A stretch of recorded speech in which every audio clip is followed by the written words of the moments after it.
नमस्कार दोस्तों, stock market studies में फिर से एक बार आपको बहुत-बहुत स्वागत है। तो आज यहाँ पे मैं डिस्कशन करूँगा एक्चुअली 2 कंपनीज़ के बारे में और दोनों ही अभी बहुत छोटा है और इस दोनों कंपनी बड़ा होने का एक कैपेबिलिटी भी रखते हैं और एक स्ट्रेंथ भी है इस कंपनी के ऊपर। तो इस वीडियो को पूरा लास्ट तक देखिए क्योंकि बहुत सारा इन्फॉर्मेशन मैं आपको शेयर करूँगा। इन डेप्थ इस दोनों कंपनी के बारे में डिस्कस करूँगा क्योंकि इस दोनों कंपनी मल्टी बैगर रिटर्न देने का कैपेबिलिटी भी रखते हैं। तो किस बेसिस में बोला जा रहा है कि मल्टीबैगर देने का कैपेबिलिटी है, वो मैं इस वीडियो में आपके साथ डिस्कशन करूँगा। तो चलो फटाफट देख लेते हैं इस वीडियो के डिटेल्स के बारे में। तो उससे पहले चैनल को सब्सक्राइब नहीं किया तो ज़रूर कर लीजिएगा। एज़ ए आपको स्टॉक मार्केट के बारे में जानकारी पाना है और आपको स्टॉक मार्केट के बारे में सीखना है, तो इस चैनल को ज़रूर सब्सक्राइब करिए। तो चलो देख लेते हैं एक-एक करके सारे डिटेल्स के बारे में। तो सबसे पहले मैं जिस कंपनी के बारे में बात करूँ, उसका जो प्रोडक्ट है आप यहाँ पे देख सकते हैं। कुछ इस तरीके से एग्रीकल्चर जो प्रोडक्ट्स है, उसको आपको यहाँ पे दिखेगा। साथ ही साथ कंपनी का जितने सारे गाड़ियों का मतलब शॉक ऑब्जर्वर है, साथ ही साथ स्प्रिंग है, इस तरीके से प्रोडक्ट भी कंपनी बनाते हैं। तो कंपनी के जो बिजनेस मॉडल्स है वो आपको यहाँ पे कुछ इस तरीके से देखने को मिला और कंपनी देखिए बसेस हो, ट्रक्स हो, जितने सारे गाड़ियाँ हो, बड़े से लेकर छोटे से छोटे गाड़ियाँ तक, सारे जो इसके कस्टमर बेस बहुत स्ट्रांग है क्योंकि इस कस्टमर बेसिस में कंपनी खुद का प्रोडक्ट जो है वो इस तरीके से गाड़ियाँ में लगाए जाते हैं। तो कंपनी का जो प्रोडक्ट है उसके बारे में डिस्कशन करूँ, कंपनी का 65 इयर्स का एक्सपीरियंस है। कंपनी इंडिया के एक बेस्ट एंड लीडिंग मैन्युफैक्चरिंग मतलब स्प्रिंग एंड पायनियर का लीडिंग मैन्युफैक्चरिंग कंपनी है। तो कंपनी मेजर प्लेयर्स है वर्ल्ड में स्प्रिंग बनाने के लिए। जो स्प्रिंग मतलब स्प्रिंग कहाँ पे होते हैं, ज़्यादा से ज़्यादा आपको जो जो टायर्स है और बॉडी के साथ जो टायर्स का जो मतलब जो स्प्रिंग है उसको इस कंपनी बनाते हैं क्योंकि स्प्रिंग अगर सही सही में ठीक ठाक है तो गाड़ी का जो जर्किंग है वो जर्किंग आपको महसूस नहीं होगा। तो कंपनी की जो कैपेसिटी है वो 3 लाख मेट्रिक टन से भी ऊपर है और उसके साथ company one and only in house R&D centres के ऊपर कंपनी काम करते हैं। कंपनी टोटल 15 कंट्रीज को खुद का प्रोडक्ट बेचते हैं। 5000 से भी ज़्यादा कंपनी का मैन्युफैक्चरिंग जो मतलब पार्ट्स है, नंबर ऑफ पार्ट्स के हिसाब से 5000 से भी ज़्यादा कंपनी प्रोडक्ट पार्ट्स बेचते हैं। तो कंपनी इसके जो बिजनेस मॉडल है वो एक बेसिक इन्फॉर्मेशन आपको पता चल गया। अभी कंपनी के जो प्रोडक्ट आप देखेंगे, देखिए लिफ्ट एक्सेल, साथ ही साथ लिफ्ट एक्सेल जो अलाइंड जो कंपोनेंट्स हैं वो भी कंपनी बनाते हैं। साथ ही साथ आप देखेंगे तो जो मतलब जो टेलर्स मैकेनिकल जो सस्पेंशन है वो भी कंपनी बनाते हैं। साथ ही साथ आप देखेंगे तो टेलर एयर सस्पेंशन भी कंपनी बनाते हैं। उसके साथ साथ कंपनी देखिए टेलर एसपीडी बस एंड एयर बस का जो सस्पेंशन है वो भी कंपनी बनाते हैं। लीड स्प्रिंग भी कंपनी बनाते हैं। तो इसका मतलब कंपनी के जो प्रोडक्ट है, देखिए चाहे वो ईवीज गाड़ियां हो, चाहे वो पेट्रोल डीजल हाइड्रोजन किसी भी गाड़ियां मार्केट में आए, तो इसका प्रोडक्ट ये जो प्रोडक्ट है इसका डिमांड हमेशा रहेगा क्योंकि इसके बिना तो गाड़ियाँ तो सस्पेंशन के बिना तो चलेंगे नहीं, तो स्प्रिंग के बिना तो गाड़ियाँ बनाया नहीं जाएगा। तो ये बात आपको याद रखना है। तो कंपनीज के जो बेस्ट पॉइंट मुझे लगा वो है इसका कस्टमर बेस। तो कस्टमर बेस क्या है आप देख लीजिए। अशोक लेलैंड इसका कस्टमर है, इसूजी, साथ ही साथ फोर्स, साथ ही देखिए फूसो, जीएम, साथ ही साथ Mercedes Benz sorry Bharat bench, साथ ही साथ एसएमएल इसूजू जो जापानीज कंपनी है। तो जो बड़े से बड़े दिग्गज देखिए रेनॉल्ट भी इसका कस्टमर है, महिंद्रा, एस्को, टाटा, वॉल्वो, बड़े से बड़े कस्टमर इसका है। तो कंपनी के जो प्रोडक्ट है आप लंबा लिस्ट आपको दिखेगा, सारे प्रोडक्ट यहाँ पे देख सकते हैं। उसके साथ साथ कंपनी जो एग्रीकल्चर में यूज होने वाला प्रोडक्ट है वो भी कंपनी बनाते हैं। तो ये सारे पॉइंट्स मैं आपके साथ इसीलिए देखिए बॉल बियरिंग्स के साथ साथ ब्रेक लाइनिंग, एक्सेल मतलब trailing axle, water pump, clutch वगैरह ये सब कुछ कंपनी बनाते हैं। तो कंपनीज के जो प्रोडक्ट है वो मैं आपके साथ इसीलिए शेयर कर रहा हूँ क्योंकि देखिए सबसे पहले हम लोगों को कंपनीज के बारे में जानना है। कंपनीज अगर प्रोडक्ट सही बना रहा है, कंपनी का प्रोडक्ट्स का डिमांड फ्यूचर में अच्छा खासा हो सकता है। ऐसे अगर आपको सब कुछ देखने को मिले तो उस कंपनी में आपको डर नहीं लगेगा एज ए इन्वेस्टमेंट करने के बाद। तो अभी कंपनी के फाइनेंशियल डिटेल्स के बारे में बात करूँ तो ध्यान से देखेंगे तो कंपनी 4300 करोड़ के आसपास है, बहुत छोटा है। अगर मान के चलिए आज 4000 है, अगर कंपनी 40,000 करोड़ भी बन गया ना तो आपको मल्टी बेगर रिटर्न कंपनी जनरेट करके देंगे। तो कंपनी का करंट प्राइस 109 है। चलो कोई बात नहीं, प्राइस कुछ भी हो, कंपनी अच्छा है तो उसके ऊपर भरोसा करना चाहिए। 1954 से कंपनी स्टार्ट हुआ, तो कंपनी देखा जाए तो 70 ईयर्स पुराना कंपनी है, आप बोल सकते हैं। तो कंपनीज का आरओसी आरओई बेस्ट लेवल में है। कंपनी का पी रेशियो भी एकदम अंडर वैल्यूड कंपनी है। डेप्थ एकदम जीरो है। एनुअली इनकम भी बेस्ट है। प्रोमोटर के पास होल्डिंग्स भी अच्छा खासा है। छोटा मोटा प्लेजिंग कंपनी ने प्रोमोटर ने किया, कोई बात नहीं, बिजनेस को चलाने के लिए, छोटे बिजनेस को बड़ा करने के लिए कभी कभी प्लेजिंग लेना भी पड़ता है, तो इसमें आपको चिंता करने का कोई जरूरत नहीं। तो कंपनी के बैलेंस प्रॉफिट एंड लॉस के बारे में बात करें तो कंपनी का सेल्स ग्रोथ बहुत स्ट्रांग है। कंपनी के एक्सपेंस भी कंपनी अच्छा खासा कंट्रोल में रखने के लिए कोशिश भी किया, और उसीलिए देखिए कंपनी का जो प्रॉफिट है वो इस बार हाईएस्ट प्रॉफिट देखने को मिला। ऐसे नहीं कि कंपनी पहले कभी लॉस किया था, कोविड के टाइम में भी कंपनी लॉस नहीं किया, ये बात आपको याद रखना है। तो जब कोई कंपनी खराब सिचुएशन में भी कंपनी को कंट्रोल में रखे, तो सोचिए इसका मैनेजमेंट टीम कितना स्ट्रांग है। तो उस कंपनी के ऊपर आपको sales growth, profit growth, return of equity, percentage of return, CAGR का रिटर्न, सब कुछ आपको अच्छा खासा देखने को मिलेगा। तो कंपनी के बैलेंस शीट के बारे में बात करें तो कंपनी का रिजर्व कंटिन्यूसली ग्रोथ हुआ, और कंपनी का बोरिंग्स कंटिन्यूसली कम हुआ। इस बार हाईएस्ट कंपनी ने कर्जे को कम किया, और उसके साथ साथ मुझे 2 पॉइंट्स अच्छा लगा। कंपनी का फिक्स एसेट तो इंक्रीज हुआ, उसके साथ साथ कंपनी का CWIP, कैपिटल वर्किंग प्रोसेस, वो देखेंगे तो 56 करोड़ के आसपास देखने को मिला। इसका मतलब कैपिटल वर्किंग प्रोसेस भी यहाँ पे बढ़ते चले गए। और यहाँ पे आप देखेंगे तो कंपनी का जो कैश फ्रॉम ऑपरेटिंग एक्टिविटीज, तो यहाँ पे कभी कभी कंपनी के हाथ में पैसा मतलब ना के बराबर आते हैं। कभी नेक्स्ट ईयर में कंपनी का जितना ड्यू था वो ड्यू टोटली उठा पा रहा है। इसका मतलब मैनेजमेंट टीम तो बहुत स्ट्रांग है। इस बेसिस में मैं आपको जरूर कहूंगा। तो इन्वेस्टर के बारे में बात करूँ, देखिए FIS पब्लिक हर किसी ने इन्वेस्टमेंट किया। डीएस ने तो अच्छा खासा होल्डिंग्स उठाया, करीबन 14% के आसपास।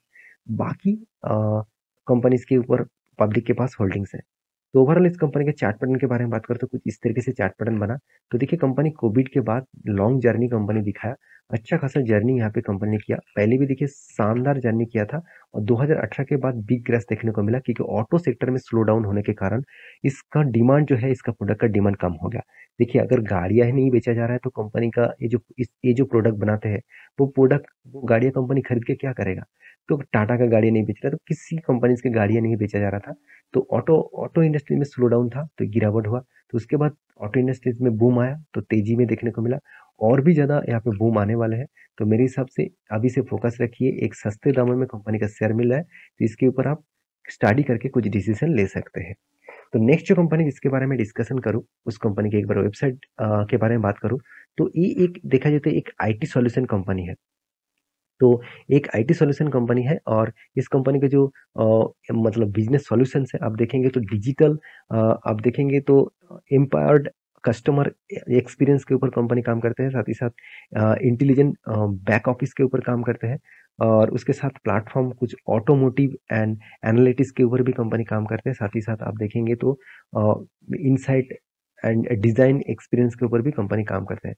तो कंपनी के जो प्रोडक्ट है वो कुछ इस तरीके से कैटेगरीज के हिसाब से कंपनी का प्रोडक्ट देखने को मिलेगा। और कंपनी देखिए 150 से भी ज़्यादा ग्लोबली कंपनी के कस्टमर्स है, और कंपनी के पार्टनर्स भी है। तो उस हिसाब से कंपनी को लगातार लगातार प्रोजेक्ट भी मिलते जाते हैं। तो कोविड के टाइम में कंपनी का हालत खराब हो गया, क्योंकि कोविड के टाइम में ऑल ओवर वर्ल्ड बेसिस में कंपनी के जितने सारे IT सेक्टर है, सारे IT सेक्टर के ऊपर बहुत बड़ा प्रेशर देखने को मिला। तो इस कंपनी के स्ट्रेंथ क्या है मैं आपको बता दूं। इस कंपनी के एस्टीमेट, कंपनी स्टार्ट हुआ था 2001 से। कंपनी का रेवेन्यू 60 बिलियन रुपीस के आसपास देखने को मिला, तो करीबन 750 US डॉलर के हिसाब से देखने को मिला है, मिलियन का। तो कंपनी का जो बिजनेस मॉडल्स है वो ज़्यादा से ज़्यादा US, UK, मैक्सिको और इंडिया और फिलीपींस, इस कंट्रीज के ऊपर ज़्यादा से ज़्यादा बिजनेस चलते हैं। तो देखिए जहाँ पे इकोनॉमिकली क्राइसिस है US, UK में, तो उस कंट्रीज के ऊपर कंपनी खुद का प्रोडक्ट बेचते हैं। इसका मतलब वहाँ पे जो डिमांड है वो यहाँ पे कम देखने को मिला। और कंपनी के देखिए जो 150 से भी ज़्यादा ग्लोबल टच पॉइंट है, जहाँ पे 18 जो फॉर्चून के ऊपर 500 कंपनीज के 5000 कंपनीज के ऊपर कंपनी का नाम भी दाखिल हो चुके हैं। और कंपनी के देखिए सबसे जो बड़ी बात है, कंपनी का जो प्रेजेंस है, वो आप देखेंगे तो सबसे ज़्यादा बिजनेस कहाँ पे कंपनी कर रहा है। तो सबसे ज़्यादा बिजनेस कंपनी का हो रहा है इंडिया में। उसके बाद कहाँ पे हो रहा है, उसके बाद हो रहा है UK में, उसके बाद US में, उसके बाद मैक्सिको, उसके बाद फिलीपींस। तो कंपनी का बिजनेस मॉडल्स इंडिया के ऊपर ज़्यादा से ज़्यादा स्टेबिलिटी देखने को मिल रहा है। तो यहाँ पे एक प्लस पॉइंट मिलेगा, क्योंकि बाहर की कंट्रीज के ऊपर डिपेंडेंट रहेंगे तो कंपनीज के ऊपर प्रेशर बनता जाएगा। तो मेरे कहने का मतलब आप समझ चुके हैं मैं क्या कहना चाहता हूँ। तो बाकी इसका जो कस्टमर बेसिस है वो आप देखेंगे तो बहुत शानदार कस्टमर बेसिस दिखेगा। आप यहाँ पे पूरा का पूरा डिटेल्स देखेंगे तो जो सॉरी तो यहाँ पे देखिए CESC जो इलेक्ट्रिसिटी बोर्ड है वेस्ट बंगाल का, साथ ही साथ और फर्स्ट सोर्स जो है PCBL ये भी इलेक्ट्रिसिटी बोर्ड है। साथ ही साथ देखिए बड़े से बड़े दिग्गज कंपनी इसका कस्टमर है HEL, साथ ही साथ NPCL, और आप देखेंगे तो और भी बड़े बड़े प्लेयर्स में आपको CSC और आप यहाँ पे अलग अलग कस्टमर यहाँ पे दिखेंगे। तो बड़े से बड़े दिग्गज कस्टमर इसका कस्टमर बन के रहा है। तो कंपनी इसका ये तो सब कुछ ठीक ठाक है। अभी फाइनेंशियल डिटेल्स क्या है वो दिखा दूं। तो कंपनी का फाइनेंशियल डिटेल्स के बारे में बात करूं तो कंपनी अभी 9,000 करोड़ के आसपास है, बहुत छोटा कंपनी है। तो कंपनी का जो पी रेशियो है वो एकदम रीजनेबल में है। ROC ROE एवरेज के आसपास है। कंपनी का डेप्थ है, मगर वो उस डेप्थ को कंपनी कम कम करने का कोशिश भी कर रहा है। अच्छा खासा इनकम भी किया है, कंपनी के हाथ में अच्छा खासा कैश भी है। प्रॉफिट एंड लॉस के बारे में बात करें तो कंटिन्यूसली कंपनी सेल्स को इंक्रीज किया, एक्सपेंस को भी मेंटेन किए। उसके बाद कंपनी नेट प्रॉफिट को भी कंटिन्यूसली कंपनी यहाँ पे ग्रोथ कराता चला गया। तो कंपनी का हर दिशा में पॉजिटिविटी देखने को मिला है।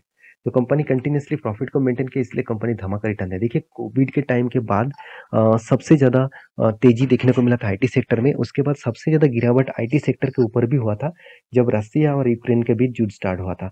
तो जब युद्ध स्टार्ट हुआ तब से लेकर आईटी सेक्टर में प्रेशर बना, तो फिर भी इस कंपनी के ऊपर कुछ प्रेशर देखने को नहीं मिला। कंटिन्यूसली आपको रिटर्न देते गए और सेल्स ग्रोथ, प्रॉफिट ग्रोथ और रिटर्न ऑफ इक्विटी सब कुछ पॉजिटिव में है।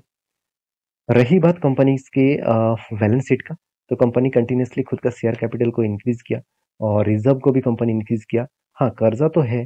कर्जा देखिए किस बेसिस में, पहले छोटा कम कर्जा था, अभी धीरे धीरे करके थोड़ा सा कर्जा यहाँ पे इंक्रीज हुआ। तो कंपनी का जो सारे पॉइंट्स हैं, कैश फ्लो के बारे में बात करूँ तो कैश फ्लो भी कंपनी का अच्छा खासा देखने को मिला। तो अच्छा खासा कैश फ्लो कंपनी मेंटेन करते हैं।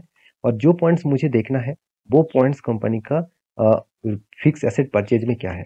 देखिए कंपनी कंटिन्यूसली फिक्स एसेट को परचेज भी किया है। इस बार कंपनी 54 करोड़ के आसपास फिक्स एसेट को परचेज किया। और कर्जा कितना उठाया वो देख लीजिए। कंपनी जो कंपनी का जो प्रोसीड फ्रॉम बोरिंग्स, कंपनी इस बार कितना कर्जा उठाया मैं आपको बता दूं। करीबन 5 करोड़ के आसपास कर्जा उठाया और प्रीवियस जो कर्जा लिया था उसको कंपनी ने टोटली मिटा दिया। तो यहाँ पे एक बेस्ट पॉइंट देखने को मिला है कंपनी के तरफ से। तो कंपनी की जो चार्ट पैटर्न है उसके बारे में बात करो, देखिए कंटिन्यूसली कंपनी क्या किया।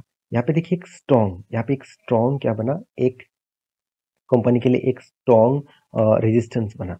और रेजिस्टेंस ही कंपनी के लिए एक बिग अपॉर्चुनिटी दे रहा है। वो अपॉर्चुनिटी क्या है, देखिए यहाँ पे क्या बना, एक शोल्डर बना। उसके बाद इतने टाइम तक एक हेड बना। उसके बाद देखिए फिर से एक शोल्डर क्रिएट किया। इसका मतलब हेड एंड शोल्डर, और वो भी reversal head and shoulder pattern create हुआ। और यहाँ पे देखिए अगर इस लेवल को कंटिन्यूसली ब्रेक करे और अच्छी तरीके से ब्रेकआउट करे, देखिए ब्रेकआउट तो इस कैंडल ने कर ही चुके हैं। सिर्फ कंफर्मेशन के लिए इसके ऊपर कोई कैंडल ब्रेकआउट करके क्लोजिंग देना होगा, और वो भी ग्रीन कैंडल के साथ। तो ऑब्वियसली एक एंटी लेवल बनेगा, और एंटी लेवल बनेगा तो टारगेट किस बेसिस में होगा, तो जो इसका टोटल हेड का जो साइज है और वही साइज इसका टारगेट बन सकते हैं। जो टारगेट निकल के आ रहा है करीबन करीबन आप देखेंगे तो 180 के आसपास, और वो भी 30% के आसपास, क्योंकि यहाँ से ही कंपनी का एक रेजिस्टेंस भी है। और उस रेजिस्टेंस को कंपनी फेस करेगा, क्योंकि उसी लिए कंपनी इस जर्नी तो इजीली अचीव कर सकते हैं, क्योंकि यहाँ पे वॉल्यूम भी क्रिएट किया। मेरे हिसाब से इस वॉल्यूम कंपनी को बहुत हेल्प करेगा। इसके ऊपर फोकस रखिएगा। जब एंटी लेवल बनेगा तो मैं आपके साथ जरूर शेयर करूंगा। तो वीडियो अच्छा लगे तो प्लीज लाइक करना, चैनल को सब्सक्राइब भी करना। मिलते हैं नेक्स्ट वीडियो में, तब तक के लिए अच्छे से रहिए, अपने ख्याल रखिए, बाय बाय।